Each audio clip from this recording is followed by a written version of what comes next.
Hello friends and welcome to class 10. In this video lecture we will learn our first lesson, a letter to God, from the book First Flight, जो हमारी main text book है उसका first lesson आज हम start करने वाले हैं. So let's start. They say faith can move mountains, but what should we put our faith in? This is the question this story dedicated poses. Lencho is a farmer who writes a letter to God when his crops are ruined, asking for 100 pesos. Does Lencho's letter reach God? Does God send him the money? Think what your answers to these questions would be and guess how the story continues before you begin to read it. So यहाँ पर Lencho करके एक farmer है जिसकी जो खेतों में जो भी उसने अनाज उगाया है वो सब ख़त्म हो जाता है और इसकी वजह से उसको कुछ प्रॉफिट नहीं मिलने वाला है और अब इसकी वजह से उसके पास पैसे भी नहीं हैं जिससे वो अपना नया काम शुरू कर सके. तो उसने गॉड पर विश्वास रखते हुए उसे एक लेटर लिखा. तो क्या गॉड ने उसका जवाब दिया कि नहीं, क्या उसे पैसे भेजे कि नहीं, that we will see in this story. So let's start. The house, the only on the entire valley, sat on the crest of a low hill. From this height, one could see the river and the field of ripe corn dotted with the flowers that always promised a good harvest. यहाँ पर उसके घर की बात की है. Lencho का जो घर है एक पहाड़ी के ऊपर है, टॉप ऑफ द हिल. यहाँ पर यूज़ किया है वर्ड क्रेस्ट. क्रेस्ट का मतलब है top of a hill. You can see all the new words meaning beside the in this page you can see all the new word meaning. So crest का मतलब है top of a hill. तो हिल के ऊपर ये Lencho जो है उसका एक घर है. उसका घर इतनी ऊंचाई पर है जहाँ पर से आप जो वैली जो है पूरी वैली को आप अच्छे से देख सकते हो. इतनी हाइट पर उसका घर है. वहाँ से आप रिवर को भी देख सकते हो और उसका जो पूरा फील्ड है जहाँ पर कॉर्न लगी हुई है, राइप कॉर्न, जिसके फ्लावर्स जैसे हमें दिखा रहे हैं कि नहीं इस बार फसल अच्छी हुई है. सो ये सारी चीज़ें आप उतनी हाइट पर से देख सकते हो. इतनी हाइट पर उसका घर है. The only thing the earth needed was a downpour और at least a shower. Throughout the morning Lencho, who knew his fields intimately, had done nothing else but see the sky towards the north east. यहाँ पर बस एक बारिश की ज़रूरत थी जिसकी वजह से पूरी जो फसल है वो ज़्यादा अच्छी हो जाती. तो अब जो लेंचो है वो स्काई की तरफ देख रहा है और स्काई से उसे पता चलता है कि फ्रॉम द नॉर्थ ईस्ट यहाँ पर बादल आने वाले हैं और शायद वहाँ पर बारिश भी हो जाए. Now we are really going to get some water, woman. The woman who was preparing supper replied, yes, God willing. The older boys were working in the fields while the smaller ones were playing near the house until the woman called to them, come for dinner. It was during the meal that, just as Lencho had predicted, big drops of rain began to fall. In the northeast, huge mountains of clouds could be seen approaching. The air was fresh and sweet. The man went out for no other reason than to have the pleasure of feeling the rain on his body. And when he returned, he exclaimed, these aren't raindrops falling from the sky. They are new coins. The big drops are 10-cent pieces and the little ones are 5s. अब यहाँ पर Lencho जो है उसकी wife और छोटे बच्चों का भी यहाँ पर डिस्क्रिप्शन किया है. तो वो खाना बना रही है और बच्चों को डिनर के लिए बुला रही है, जिसमें उसका जो बड़ा जो यंगर सन है वो बाहर खेल रहा है और जो ओल्डर वन है वो खेतों में काम कर रहा है.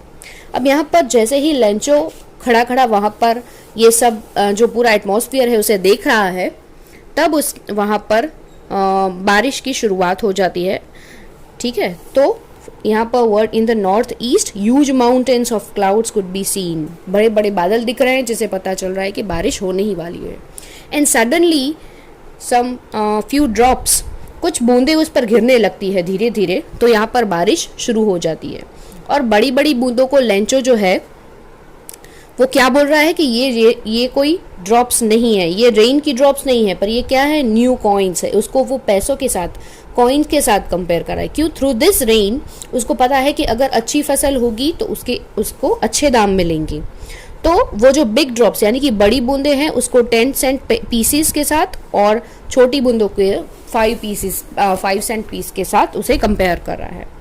With a satisfied expression, he regarded the field of ripe corn with its flower, wrapped in a curtain of rain.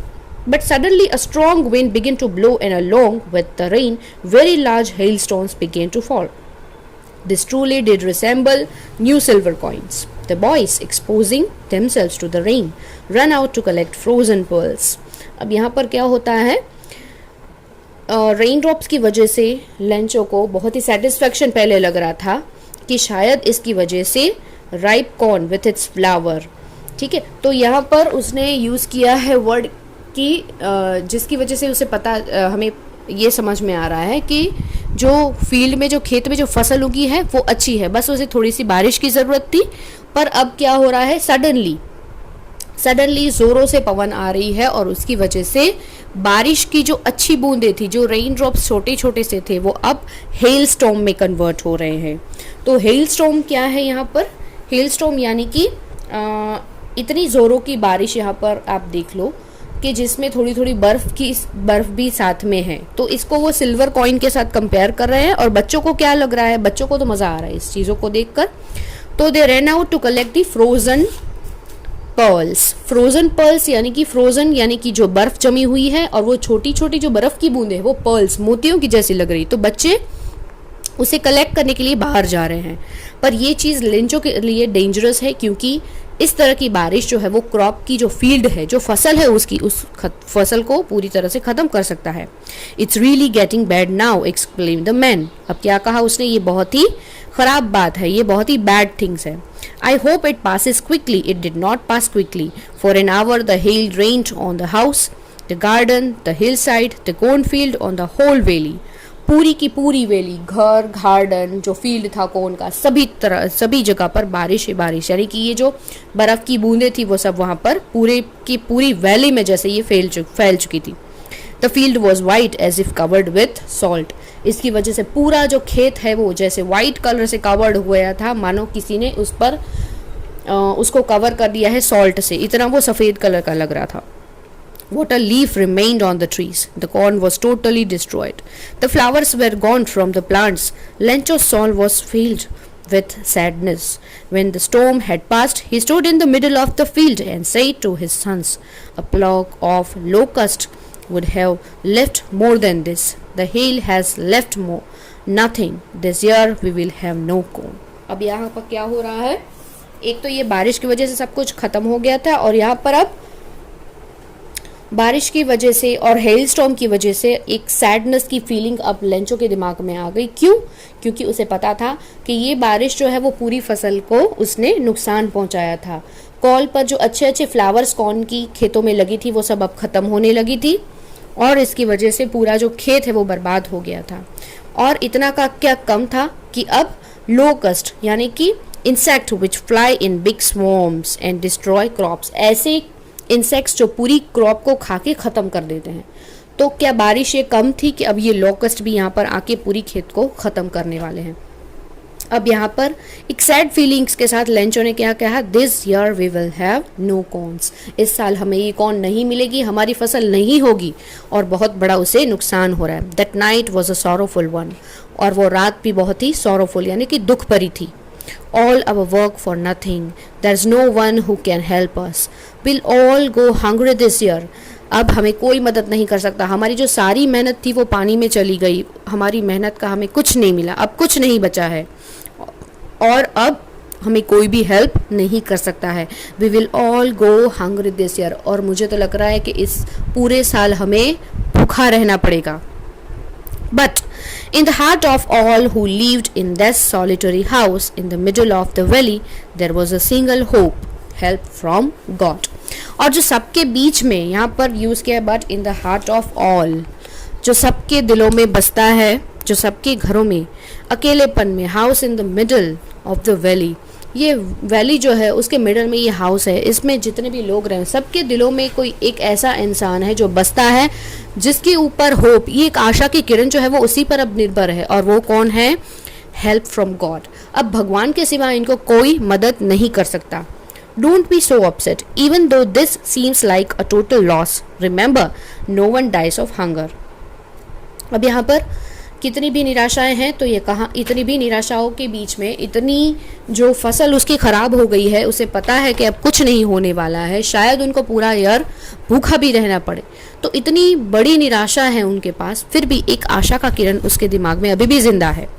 So that what's they say, no one dies of hunger, कोई भूख की वजह से नहीं मरेगा। All through the night Lencho thought only of his one hope, पूरी रात वो अपनी एक जो ये आशा की किरण बची है बस उसी के बारे में सोचता रहा। The help of God whose eyes as he had been instructed see everything even what is deep in one's conscience। अब ये एक जो गॉड है उसकी तरफ उसका फेथ कितना है, उस पर कितना लेंचो को विश्वास है, ये चीज़ वो एक्सप्रेस करती है। Conscience and inner sense of right and wrong, वो एक ऐसी चीज़ है, गॉड जो है वो क्या है, जो सब कुछ देख सकता है, क्या अच्छा है क्या बुरा है, एक वही चीज़ ऐसी है जिसके पर लेंचो को विश्वास है और उसे लग रहा है कि गॉड उसकी हेल्प ज़रूर करेंगे। Lencho was an ox of a man working like an animal in the field but still he knew how to write. The following Sunday at daybreak, he began to write a letter which he himself would carry to town and place in the mail. It was nothing less than a letter to God. Lencho एक ऐसा व्यक्ति था जो अपने खेतों में aux की तरह काम करता था, मतलब वो बहुत सारी, इसका मतलब है वो कड़ी मेहनत से काम करता था अपने खेतों में, और इतना सब कुछ होने के बाद भी उसका जो गॉड के ऊपर फेथ है, सो उस फेथ की वजह से उसने सोचा कि क्यों ना एक लेटर लिखा जाए गॉड को। तो उसने क्या किया, संडे के दिन जब ब्रेक था तब उसने एक लेटर लिखा और खुद ही टाउन में गया और वहाँ पर उसने मेल किया। It was nothing less than a letter to God, बस ये कुछ नहीं था, बस एक गॉड को उसने लेटर लिखा था। God, he wrote, if you don't help me my family and I will go hungry this year. I need 100 peso in order to show my field again and to live until the crop comes because the hailstorm। अब उसने letter में God को क्या लिखा कि अगर इस साल आप हमें मदद नहीं कर पाओगे तो मैं और मेरी फैमिली इस पूरे साल हम लोग भूखा रह लेंगे या फिर हम भूखे रह जाएंगे। सो मुझे 100 पैसों की ज़रूरत है क्योंकि मैं अपनी फसलों को फिर से उगा सकूं। और क्यों, और पैसों की ज़रूरत क्यों है, बिकॉज जब तक नई फसल नहीं आती तब तक हम भूखे रह सकते हैं, तो जब तक नई फसल उगानी है तो उसके लिए कुछ पैसों की ज़रूरत पड़ेगी, तो वो पैसे आप मुझे दीजिए। यहाँ पर उसने 100 पैसों की डिमांड की है और उसने ये भी लिखा कि बिकॉज ऑफ हेलस्टॉर्म उसकी पूरी फील्ड, उसकी जो पूरी फसल थी वो अब ख़त्म हो चुकी है। He wrote to God on the envelope, envelope पर उसने क्या लिखा, टू गॉड, यानी कि ये लेटर वो किसको लिख रहा है, गॉड को। और put the letter inside and still troubled went to town at the post office। he placed a stamp on the letter and dropped it into the mailbox। उसने ये लेटर लिखा और फिर वो टाउन का जो पोस्ट ऑफिस था वहाँ पर गया, उसने उस पर स्टैंप लगाया, फिर लेटर को मेल बॉक्स के अंदर उसने ड्रॉप कर दिया। One of the employees who was a postman and also helped at the post office went to his boss laughing heartily and showed him the letter to God। Never in his career as a postman had he know that addressed। अब यहाँ पर जैसे सब employees होते हैं वैसे एक employ postman भी था। तो पोस्टमैन जो था एक ऐसा इंसान जो पोस्ट ऑफिस में भी मदद करता था और थ्रू दिस पोस्ट, ये सारी पोस्टों से वो लोगों तक पहुँचाता था। Went to his boss, वो हंसते हंसते अपने बॉस के पास जाता है इस लेटर को लेकर, क्योंकि उसने अपनी इतनी लाइफ में, इतने करियर में उसने ऐसा कोई भी लेटर अभी तक नहीं देखा था जिसमें किसी ने भी एड्रेस में गॉड का नाम लिखा हो, किसी ने भी गॉड को लेटर लिखा हो। अपनी इस इतनी लाइफ में पोस्टमैन ने ऐसा लेटर कभी देखा नहीं था। तो हंसते हंसते वो अपने बॉस के पास जाता है वो ये लेटर लेकर। The post master, a fat amiable मतलब फ्रेंडली एंड प्लीजेंट, मतलब उसका नेचर वाइज भी अच्छा था, वो थोड़ा फैट था। लुक वाइज जो पोस्ट मास्टर था वो थोड़ा फैट था।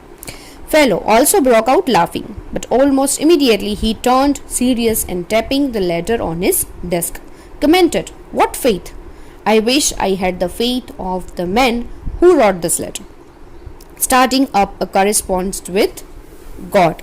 अब ये पोस्ट मास्टर को जैसे ही उसने लेटर दिया तो उसके साथ जितने भी फेलोज थे वो सब, जितने भी वहाँ पर काम करने वाले लोग थे वो सब वहाँ पर हंसने लगे इस बात को देखकर कि भाई इतनी फेथ और लेटर वो भी गॉड को, तो ये लेटर उसने उस डेस्क पर रखा और उसे विश्वास नहीं हो रहा था कि भाई अब लोग इतना फेथ लगने लगे हैं गॉड पर कि वो गॉड के साथ करेस्पॉन्ड करना भी उसने चालू कर दिया है. So in order not to shake the writer's faith in God, the postmaster came up with an idea. Answer the letter. But when he opened it, it was evident that to answer it, he needed something more than goodwill, ink and paper. But he stuck to his resolution. He asked for money from his employees.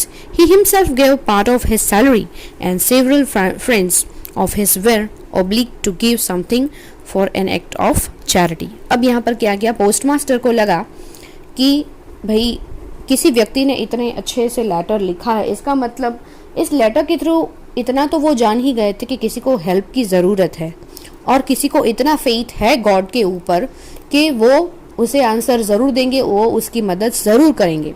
अब जो post master जो थे उन्होंने idea लगाया कि हमें उसकी मदद करनी चाहिए. तो सबसे पहले उसने क्या सोचा कि क्योंकि जो लेंचो था उसने 100 पेसोस मांगे थे, अब उतना पैसा जमा करना और उसे पहुंचाना, तो यहाँ पर उन्होंने एक पेपर और इंक लिया उसको उसका रिप्लाई करने के लिए और फिर अपनी सैलरी में से कुछ हिस्सा देने का डिसाइड किया और अपने बाकी के जितने भी फ्रेंड्स थे उन सबको उसने रिक्वेस्ट की कि एज अ चैरिटी, हम चैरिटी की तरह किसी को हेल्प कर सकते हैं. ठीक है, तो it was impossible for him to gather the 100 pesos. ये भले ही देखने जाए तो ये इम्पॉसिबल था 100 पैसों को जमा करना. So he was able to send the farmer only little more than half. तो उसके लिए जितना भी पॉसिबल था उतना उसने देने का डिसाइड किया. He put the money in an envelope addressed to Lencho and with a letter containing only a single word as a signature of God. जैसे ही गॉड ने उसको कोई रिप्लाई किया हो वैसे ही एक रिप्लाई करने का सोचा और फिर उसने जितने भी पैसे जमा किए थे वो सब पैसे जमा करके उसने सोचा कि लेंचो को वापस एक लेटर लिखा जाए और फिर जैसे गॉड की सिग्नेचर हो वैसे ही उसने एक लेटर लेंचो को रिप्लाई करते हुए लिखा. The following Sunday, Lencho came a bit earlier than usual to ask if there was a letter for him. It was the postman himself who handed the letter to him while the postmaster. अब यहाँ पर the following Sunday यानी कि next Sunday के दिन Lencho ने सोचा कि क्यों ना वो खुद जाकर वहाँ पर पता करे कि क्या उसके लिए कोई लेटर आया है या नहीं. तो वो जब पूछने के लिए आता है तब पोस्टमैन जो है वो खुद उसके हाथ में एक लेटर देता है पोस्ट मास्टर से लेकर और experiencing contentment of a man who has performed a good deed looked on from his office. Lencho showed not the slightest surprise on seeing the money, such was his confidence, but he became angry when he counted the money. God could not have made a mistake, nor could he have denied Lencho what he had requested. Lencho को थोड़ी खुशी भी होती है, थोड़ा surprise भी होता है देखकर कि गॉड ने उसके लिए पैसे भेजे हैं, उसकी हेल्प की, उनकी बात सुनी, उनका जो लेटर है उसका रिप्लाई दिया, ये सारी चीज़ें नोटिस की. तो लेंचो थोड़ा सा सरप्राइज भी हो गया, पर जब उसे पैसे गिने तो वो बहुत ही गुस्सा हो गया. उसे लगा कि भाई भगवान जो है वो ऐसा कभी नहीं कर सकते, उससे गलती हो ही नहीं सकती. Nor could he have denied Lencho what he had requested. और वो मेरी जो बात थी, जो रिक्वेस्ट थी, उसे कभी डिनाइड नहीं कर सकते. Immediately Lencho went up to the window to ask for paper and ink. On the public writing table he started to write with much wrinkling of his brow, caused by the effort he had to make to express his ideas. When he finished, he went to the window to buy a stamp which he licked and then affixed it to the envelope with a blow of his fist. The moment the letter fell into the mailbox, the postmaster went to open it. It said, God, of the money that I asked for, only 70 pesos reached me. Send me the rest, since I need it very much. But don't send it to me through the mail, because the post office employees are a bunch of crooks. Lencho. अब यहाँ पर क्या होता है, जैसे ही Lencho ने पैसे गिनना शुरू किया वो बहुत ही गुस्सा हो गया.